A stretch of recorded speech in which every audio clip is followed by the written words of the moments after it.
œuvre. Oui. Reparlons de votre programme. Que va-t-il se passer si vous êtes élu le 30 décembre? Quelles seront vos premières Je ferme d'abord tous les cachots de la République. Tous les cachots, là, un air, des miapes, machin, tout là où ils enferment nos compatriotes injustement, arbitrairement. Ça commence. Le premier jour, on ferme tout ça.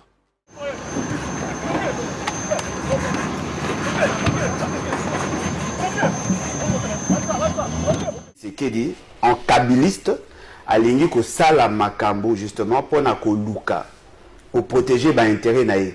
Voilà pourquoi on a vu ça concept le politique Tshisekedi-centré. Félix, quand je vais dire qu'il n'a pas étudié, vous serez le premier à aller crier que Roger Lumbala a insulté. Pourquoi vous citez son nom ici? Joseph Olengakoye.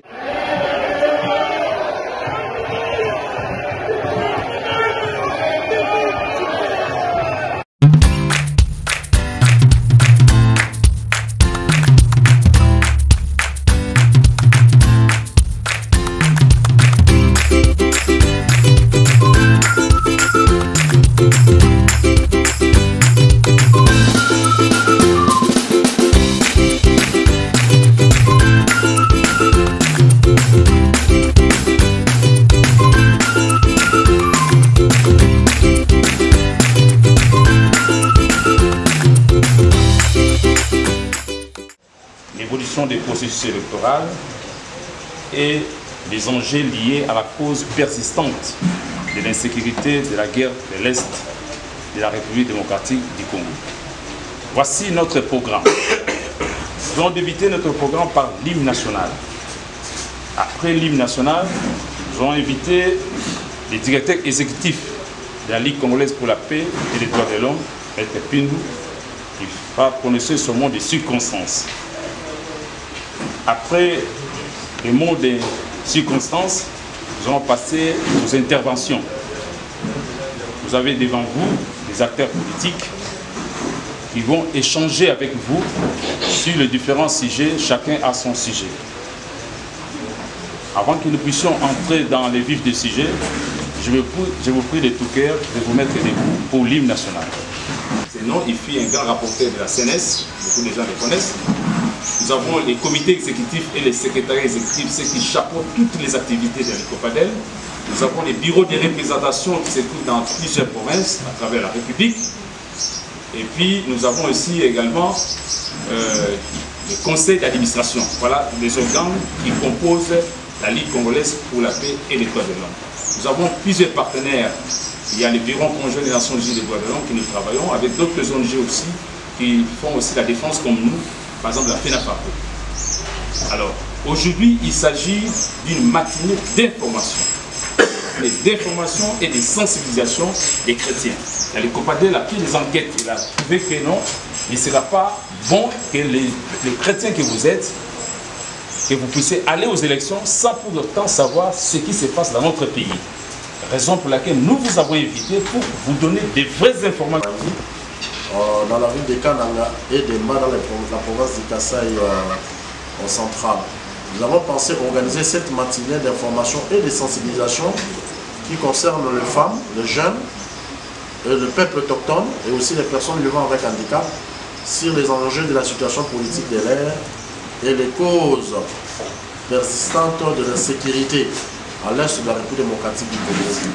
Nous avons voulu que vous puissiez avoir des informations sur parce que généralement les jeunes, les femmes, les peuples autochtones et les personnes vivant avec handicap sont des groupes qui sont oubliés dans le cadre des enjeux liés au processus électoral. C'est pourquoi nous avons choisi les leaders de ces mouvements des femmes, les jeunes et les peuples autochtones pour pouvoir vous sensibiliser par rapport à cette question.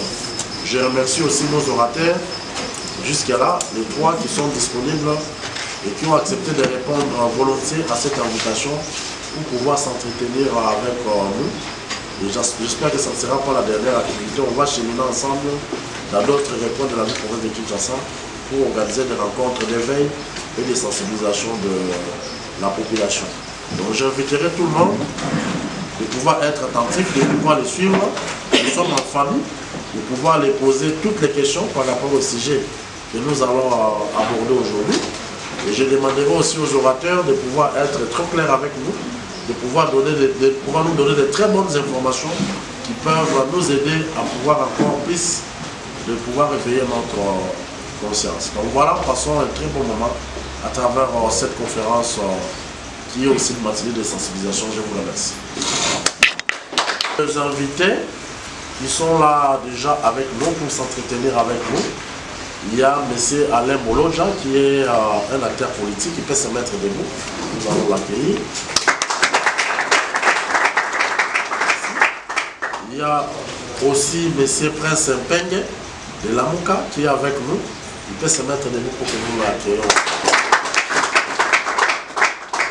Enfin, un habitué qui est toujours avec nous pour nous accompagner dans le cadre de ces programmes de veille, le docteur Songe Jean-Baptiste qui est au sénateur politique.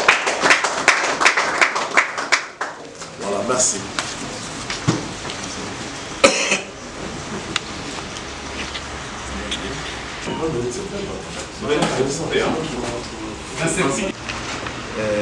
De lui dire bonjour. Bon, je veux m'efforcer à ne pas être trop politique. Parce que très souvent on est emporté par le réflexe politique et ça occulte un peu notre analyse. Mais je voudrais être scientifique. Ne souffrez quand j'aurai à prendre certaines postures en tant que politique, parce que c'est très difficile de ne pas se comporter en politicien, surtout lorsqu'on est en phase de concitoyen. Je suis économiste de formation. J'ai fait l'Université pédagogique nationale. Je suis licencié en sciences économiques, option économie rurale. Vous comprenez que la question socio-économique m'intéresse beaucoup. Et puis deuxièmement, je suis congolais. Je n'ai pas besoin de vous dire que je suis congolais des pères et des mères, des grands-pères et des grands-mères. Je suppose que vous le savez. Nous sommes en face d'une situation bien précise. Nous parlons de la situation sécuritaire, mais nous parlons aussi des raisons socio-économiques de la situation sécuritaire. Et donc, je commence d'abord à décrire ce que nous comprenons par rapport à certains concepts.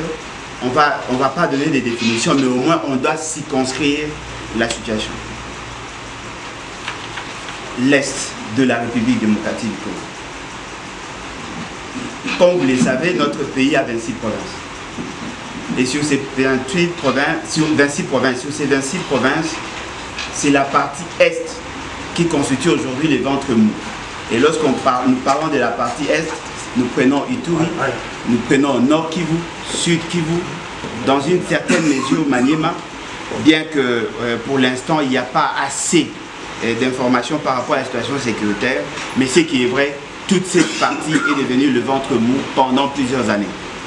Ça n'a pas commencé avec le régime actuel, ça n'a pas commencé avec Kabila, ça a commencé bien avant. Et déjà, à l'époque de Mobutu, il y avait des situations d'insécurité, mais heureusement pour nous à cette époque, la présence des services de l'État ou la restauration de l'autorité de l'État était vécue. Lorsqu'il y avait des incursions, il y avait possibilité, n'est-ce pas, à ce que l'État puisse prendre en charge la question, ce qui fait que Laurent Désiré Kabila, qui était parmi le groupe armé, il a tenté avec d'autres Congolais, ça a échoué.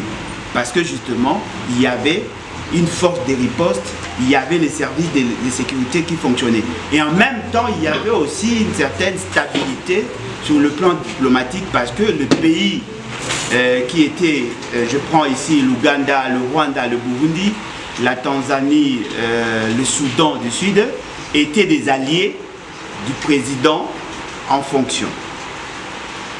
Mais avec la stratégie occidentale et tout ce qui va avec, la partie Est est devenue le ventre mou. Et nous avons tenté à plusieurs égards, à plusieurs reprises, à chercher à résoudre ce problème. Apparemment, nous n'arrivons pas. Et très souvent, les gens mettent en évidence les raisons économiques de la guerre, en oubliant qu'il y a plusieurs dimensions qui entrent en ligne de compte. Il y a un problème identitaire, il y a un problème de civilisation, il y a un problème économique. Bref, il y a plusieurs problèmes, plusieurs raisons qui justifient l'instabilité dans la partie Est du pays. En ce qui nous concerne, nous allons plus prendre les aspects économiques. comme vous le savez, il y a une mutation qui s'est faite sur le plan économique. Avec l'évolution technologique, il y a certaines matières qui n'avaient pas beaucoup de valeur, qui aujourd'hui, dans le marché, gagnent plus de la valeur par rapport à leur utilité. Vous prenez aujourd'hui, avec la nouvelle technologie, les téléphones et autres, il y a beaucoup de matières qui sont enviées par les industries et ils en veulent à n'importe quel prix. Ce qui fait que certains pays, tels que le Rwanda par exemple, a trouvé que c'était opportun pour lui de créer la désolation au niveau de notre pays, ou d'entretenir la désolation au niveau de notre pays pour jouer le rôle d'intermédiaire entre les exploitants et les acheteurs. Ce qui veut dire que le Rwanda, avec l'Ouganda, le Kenya, toute cette partie-là, ils jouent le rôle de trait d'union entre les demandeurs et les offreurs, et c'est comme ça que leur économie apparaît de plus en plus stable, parce qu'ils profitent de la situation. Au niveau de notre pays, nous avons un sérieux problème, parce que très souvent dans leur mode opératoire, ils ont la culture, l'habitude de recruter au sein de la population de jeunes qui sont inactifs ou qui n'ont pas d'emploi. Parce qu'aujourd'hui, si vous voulez créer un groupe armé, c'est facile de trouver des jeunes. Parce que dans la plupart des cas, ces jeunes n'ont pas d'activité, n'ont pas d'emploi, ils n'ont pas de bulletin de paie et donc ils sont vulnérables à toutes sortes de manipulations, à toutes sortes d'instrumentalisation. Ce qui fait que dans toute cette partie, il y a des jeunes qui sont propices à intégrer le groupe armé. Ce que je vous dis, moi-même je l'ai vécu. Pas en tant qu'agent, acteur majeur, mais en tant qu'observateur. Parce que j'étais à Ituri. J'ai vécu pendant un moment à Ituri. En Ituri, il y a beaucoup de jeunes qui sont des démobilisés. Ces jeunes-là avaient des promesses de la part du gouvernement, que ce soit des Kabila comme aujourd'hui avec M. Félix Tshisekedi. Ces promesses-là n'ont jamais été tenues. Ce qui fait que des gens qui ont appris à manier les armes n'ont pas d'emploi, n'ont pas de revenus. Et donc tout celui qui veut créer un groupe a la facilité d'en trouver. Alors comment se constitue dans la plupart des cas le groupe armé? D'abord, il y a une forte demande de matières premières. Les jeunes ou les citoyens congolais qui ont quand même de moyens entrent en contact avec les demandeurs. On leur demande par exemple le marché de l'or, parce qu'en Ituri, il y en a beaucoup, en tout cas beaucoup d'or. Lorsqu'on leur demande, on leur fait la commande, et bien qu'est-ce qu'ils font? Ils achètent des intrants pour exploitation et en même temps pour sécuriser leur exploitation, qu'est-ce qu'ils font? Ils s'achètent aussi des armes comme des outils de sécurisation de leur investissement. Et c'est dans ces armes, pour utiliser ces armes, ils ont besoin de la main-d'œuvre. Ils trouvent parmi les jeunes qui ont fait la guerre avec Laurent Désiré Kabila, qui ont participé dans les autres groupes armés, qui sont démobilisés par ailleurs, on les prend pour sécuriser leur site d'exploitation. Alors, s'ils sont attaqués par d'autres groupes, eh bien, ça crée de l'instabilité dans cette partie-là. Ça, ce sont des réalités vécues. Quand on vous dit qu'il y a 125 groupes armés, 250 groupes armés, dans la plupart des cas, ce sont des gens qui viennent justement pour sécuriser leur exploitation. Et même si vous allez dans le groupe structuré, tel que le M23 et les autres, au-delà des aspects culturels, ils font la guerre justement parce qu'ils veulent en profiter. Ils veulent en profiter pourquoi? Là où il y a la guerre, il y a absence de l'autorité de l'État, ils peuvent en profiter pour exploiter, et comme ils ont une base arrière qui est garantie, et bien ils prennent les matières premières pour aller les revendre au niveau de sous-traitants qui sont au niveau du Rwanda. Ce qui fait que la guerre est une aubaine, est une opportunité d'affaires. Est une opportunité d'affaires, il y a des gens qui tirent des dividendes. Alors, pour que nous y mettions fin, nous devons combattre les intérêts de tous ces groupes armés qui se créent justement pour avoir beaucoup de moyens. Je vous dis, là où il n'y a pas de richesse, c'est difficile d'entretenir un groupe armé. Parce que là, la guerre demande beaucoup de moyens. Je ne vois pas une guerre qui va commencer par exemple à Kassangoulou. Parce qu'à Kassangoulou, au regard de la structure économique de cette zone, il faut vendre le maïs, il faut vendre le manioc pour supporter les charges de guerre. Or, le manioc déjà n'est pas une matière première qui peut rapporter beaucoup. Donc, ils ont besoin de zones minières justement pour leur faciliter non seulement d'exploiter, mais aussi d'avoir la capacité d'être ravitaillés en armement.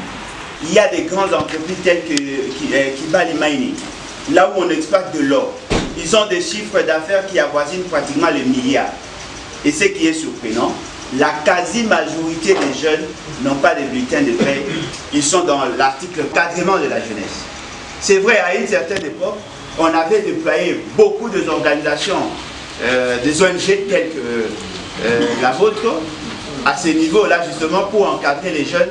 C'est ce qui a créé le phénomène mouvement citoyen et tout ça. Et derrière ça, il y avait effectivement un souci d'entretenir la confusion, parce que j'étais là-bas, j'ai vu, à chaque point, il y avait un groupe, une organisation internationale qui prétendait encadrer la jeunesse, mais derrière ça, ils étaient dans des exploitations illicites.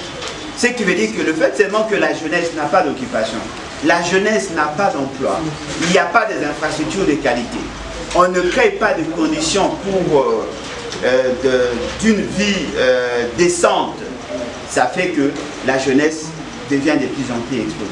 La même situation, j'ai vécu ça à Goma. À Goma, dans le grand centre, vous trouvez qu'il y a des sortes d'activités. Il y a des jeunes qui sont en activité parce que là, c'est une zone qui est plus commerciale. Il y a des transactions. Mais si vous allez dans le fond, la plupart des détenteurs de vrais capitaux sont des exploitants illicites de matières premières. C'est la même situation dans le Sud Kivu. C'est la même situation. C'est-à-dire que vous trouvez des patrons, de boss, qui sont présentés au niveau de la société comme des gens qui ont beaucoup d'argent, mais alors qu'en réalité, ils vivent de la situation d'instabilité et de l'exploitation illicite. Ce qui fait que lorsque vous vous trouvez, par exemple, au niveau des institutions, où on insiste sur cette réalité, eh bien, ça fait que vous pouvez facilement comprendre que la guerre est une activité commerciale et économique pour certains d'entre nous. Ça, c'est au niveau interne. Alors, pourquoi nous faisons une corrélation entre la situation socio-économique et la situation des guerres? Nous avons démontré que la guerre est une activité rentable pour le faible d'esprit. Plus ils tuent, plus ils ont l'opportunité de négocier avec ceux qui sont au pouvoir. La guerre ou la situation d'instabilité profite du manque d'encadrement de la jeunesse, du manque d'emploi de la jeunesse, de l'occupation de la jeunesse. Donc il y a effectivement une corrélation directe entre la situation d'insécurité et la situation socio-économique. Aujourd'hui, si vous prenez la cartographie de manière globale de notre pays, nous sommes classés parmi les pays les plus pauvres. Nous qui avons un fort potentiel, nous avons une population excessivement pauvre. Peut-être que vous qui vivez à Kinshasa, quand vous voyez vos conditions de vie, vous pensez que vous êtes le reflet de la réalité du pays. Non, la population congolaise vit en deçà du seuil de pauvreté. Il y a des Congolais qui ont un revenu journalier de 0,25 $, alors que le seuil de pauvreté est fixé à 1 $. C'est-à-dire qu'ils sont 4 fois plus pauvres que la pauvreté elle-même. Et ce sont des réalités que l'on peut observer dans toutes les provinces, même les provinces minières. Dans toutes les provinces, vous n'avez pas idée. Et là, c'est juste un aspect financier de la pauvreté. Il y a de ceux qui n'ont pas de téléphone, il n'y a pas de connexion, il n'y a pas de radio, il n'y a pas de télévision, il n'y a pas de route, il n'y a pas des infrastructures sociales telles que les écoles, les hôpitaux. J'étais à Ingende chez moi, j'ai amené une vidéo de l'école Epé Willy Bakonga. Les gens étaient troublés de voir une telle école. Mais moi, je leur ai dit, ce que vous avez vu là, c'est mieux par rapport à ce que moi j'ai vu. Peut-être que vous n'avez pas tiré attention par rapport à la qualité des infrastructures. Là, au moins, ils se sont efforcés de mettre de maisons en pissé ou en paille. Mais dans d'autres coins, ils n'ont rien. Ils n'ont même pas d'enseignants. Comment voulez-vous expliquer? Dans un pays tel que le nôtre aujourd'hui, vous avez des directeurs, des chefs d'établissement qui est D6. Vous avez des enseignants qui sont de D4. Voyez-vous? C'est-à-dire que la situation de la pauvreté est telle que si on s'hasardait à décrire ici, les gens seront surpris. Il n'y a pas de pharmacie. Essayez de vous imaginer dans le coin où nous sommes arrivés, vous trouvez des vendeurs ambulants de produits pharmaceutiques. J'ai trouvé quelqu'un qui gardait dans sa maison des médicaments qui datent de plus de 2 ans. Plus de 2 ans. Et on ne vend pas le médicament par cure, on vend par comprimé. Le maladie diarrhéique, vous prenez, effectivement qu'il n'y a pas d'emploi, l'essentiel sont dans l'agriculture. Ils ont un problème de mobilité, il n'y a pas de route, la capacité d'évacuation. Il y a des gens qui font leur champ pendant plus d'une année pour n'avoir que 300 000 francs. 300 000 francs de récolte. Et si vous divisez par 365, vous allez facilement vous rendre compte qu'il a moins de 1000 francs par jour. Cette situation existe dans votre pays. Il y a des gens qui sont excessivement pauvres. Ils manquent d'habits, ils n'ont rien du tout. Ce qui veut dire que là, ils ont déjà, comment on appelle, le taux de morbidité est élevé. Ils sont exposés à toutes sortes de maladies. Ce qui fait que la taille ne répond pas à l'âge. Il y a des gens qui sont maigrichons, qui ont un problème de santé, justement parce qu'il y a un problème de malnutrition. Nous avons tous appris, le PNUD a rendu un rapport avec plus de 27 millions de malnutris. Attention, malnutrition aiguë. Ils n'ont pas dit le malnutri seulement, ils ont insisté, malnutrition aiguë, parce que la plupart d'entre nous, même tels que nous sommes là, nous sommes de malnutris. Parce que nous ne répondons pas à l'exigence, au standard internationalement reconnu. Il faut avoir 2300 calories par jour. Il faut manger du céréal, il faut manger la viande, les légumes et le... Incapable d'avoir des étudiants qui sont assidus, incapables d'avoir de bons médecins. Dans nos territoires, en réalité, on devait avoir des tripés. Le juge, le magistrat, le procureur refusent de vivre dans ces conditions-là. L'État n'a pas assez d'infrastructures. Nos routes ne sont pas asphaltées, nos routes ne sont pas en bon état. Si vous regardez en termes de répartition des véhicules, nous conditionnons aussi à connaître cette réalité. Pourquoi? Il faut que votre population soit active sur le plan économique pour que l'assiette fiscale soit élargie. Il faut, à partir de l'assiette fiscale, n'est-ce pas, vous avez la possibilité d'avoir un budget conséquent. Et avec un budget conséquent, vous pouvez soutenir votre armée. Si l'armée a des moyens, l'armée peut faire riposte contre les attaques extérieures. Aujourd'hui, nous sommes vulnérables. Même notre armée a des problèmes. On a un problème en termes d'équipement. Même les tenues des militaires, incapables pour l'État. Je ne veux pas dire que l'État n'a pas de moyens, mais j'ai dit l'État lui-même n'a pas assez de moyens parce que justement l'assiette fiscale est faible, la plupart des Congolais ne contribuent pas, et même ceux qui arrivent à contribuer, cet argent est détourné par les mêmes dirigeants qui sont obligés de financer l'armée. Alors comment voulez-vous que nous soyons en paix? Comment voulez-vous que nous soyons corruptibles? Ils vivent dans la crasse, dans la pauvreté. Il suffit seulement d'aller ici, à Kandoufoumoula, pour voir les conditions dans lesquelles le militaire, nos policiers vivent. Allez à Kankokolo, pas à l'entrée, vers Bandal, pour voir les conditions de vie de nos militaires. Donc la pauvreté justifie aussi la situation d'instabilité. Ce qui veut dire, nous, Congolais, nous avons l'obligation de mettre l'accent sur la situation sécuritaire, parce que la situation sécuritaire et la pauvreté sont deux phénomènes auto-entretenus. Plus vous êtes faible sur le plan économique, plus vous serez faible sur le plan militaire. Et plus vous êtes faible sur le plan militaire, plus ça va conditionner la situation économique et à la situation sécuritaire. Nous savons tous que M. Félix Tshisekedi, fort malheureusement qui est votre président, s'est décidé de nous faire entrer dans EAC. EAC est constitué de 7 pays jusque-là. Nous avons le Soudan du Sud, nous avons le Kenya, nous avons l'Ouganda, nous avons le Rwanda, le Burundi, la Tanzanie, la République démocratique du Congo. Voyez-vous? Comment le Rwandais et les autres, dans la vision Imatuchi, ont-ils opéré? Ils ont d'abord commencé à créer une sorte de balkanisation économique. C'est-à-dire qu'ils nous ont empêchés de relier nos provinces pour faciliter les échanges entre nous. La dépendance qu'il y a dans la partie est de ces pays-là font que les Congolais eux-mêmes préfèrent être en conflit avec le Rwanda, mais jamais se séparer de ces deux pays, de ces pays-là. Parce que tout ce qu'ils consomment là-bas, ça vient de ces pays. Avant, la route qui relie Kisangani et Bunia était en bon état, mais en terre. Aujourd'hui, c'est difficile de pratiquer cette route parce qu'elle est en mauvais état. Lorsque vous dépassez Nyanya, vous arrivez au niveau des Mambasayot, il y a possibilité d'entrer pour aller jusqu'à Goma.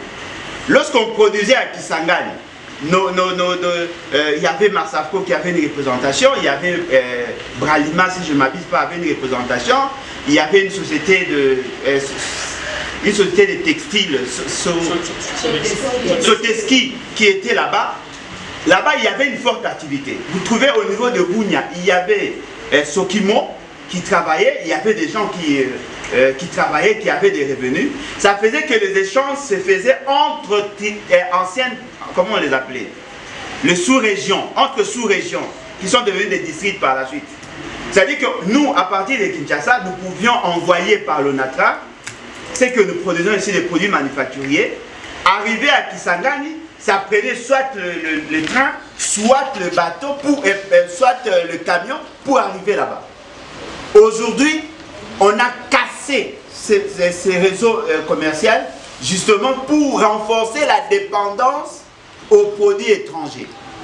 Vous trouvez le délire de ces messieurs, comment il s'appelle, Inos, qui dit non, vous les gens de Kinshasa, vous ne comprenez pas les choses, nous ne pouvons pas ne pas vivre avec le Rwandais, ce sont nos frères, parce que nous sommes condamnés à transacter avec eux.